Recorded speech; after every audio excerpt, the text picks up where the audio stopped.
Number 3 this morning, Tesla. It's seen a major decline in its stock price since CEO Elon Musk took the reins at Twitter on October 27th.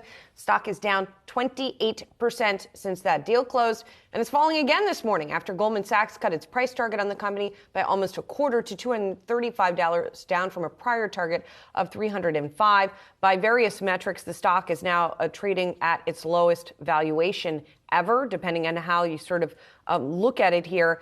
And Elon Musk is no longer the richest man in the world. That's Bernard Arnault of LVMH. So all of this happening sort of in the past few days with this latest leg down for Tesla. And really, I would say a lot of analysts outside of our friend of the show, Dan Ives, have been, I would say, tepid or scared to make a strong call on Elon Musk and Tesla as a result of everything he's doing at Twitter. But here's Goldman really coming out here. I'm not slamming it, but really raising the question a lot of investors have been wondering.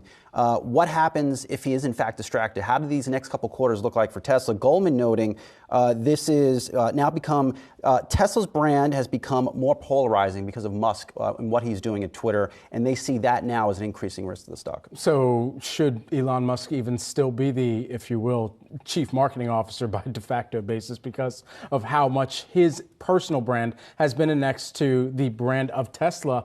And that's exactly what it had been for so long.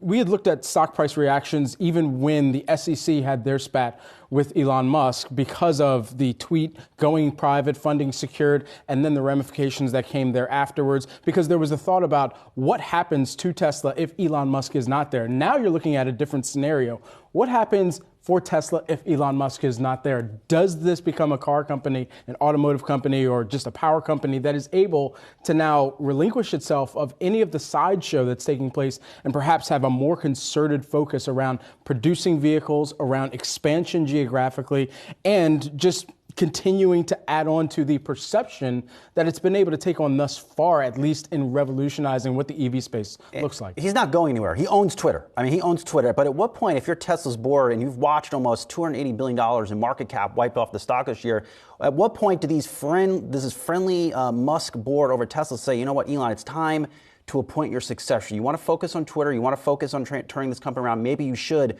but we need an operator who can devote 120% of the time on executing on these plans you have laid out for this brand.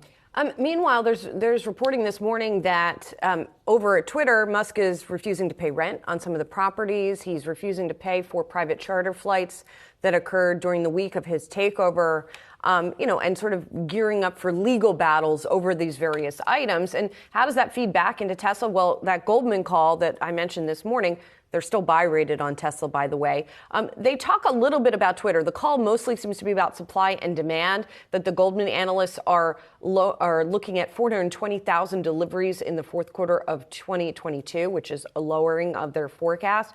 And at the same time, they talk about Tesla's brand becoming more polarizing. They think it still has significant value because of the company's leadership position. But obviously they are watching it, and more investors and analysts are watching the relationship between the two and the effect that the sort of feedback loop from the Twitter ownership to the reputation of Tesla. Even more than them not paying rent, apparently he's now going to be auctioning off some items, furniture from Twitter's headquarters as well, which is just another wrinkle. Good for him clamping down on costs there. Holy knows what rates those rents were signed, top of the market when Twitter offices were full. Good for Elon here. Good for Elon for just saying, I'm not going to pay? Yeah, maybe he needs to renegotiate these rent releases. Then you renegotiate. You don't just say, I'm not paying rent. That's how he You don't walk in with a kitchen sink. I don't say I agree with it, but he has to probably bring down the cost. You just said good for him. Good for him on thinking of a way to bring down the cost in this business. They've been high, Julie, for since the company has been founded. They have lost tons and tons of money, and it starts with decisions on how much they're going to pay for rent. As small as it might seem, that's an important thing. All right, we'll see how much they make from selling 800 items, including I've been waiting all morning to say that. at-shaped sculptures No, I'm done. at Twitter.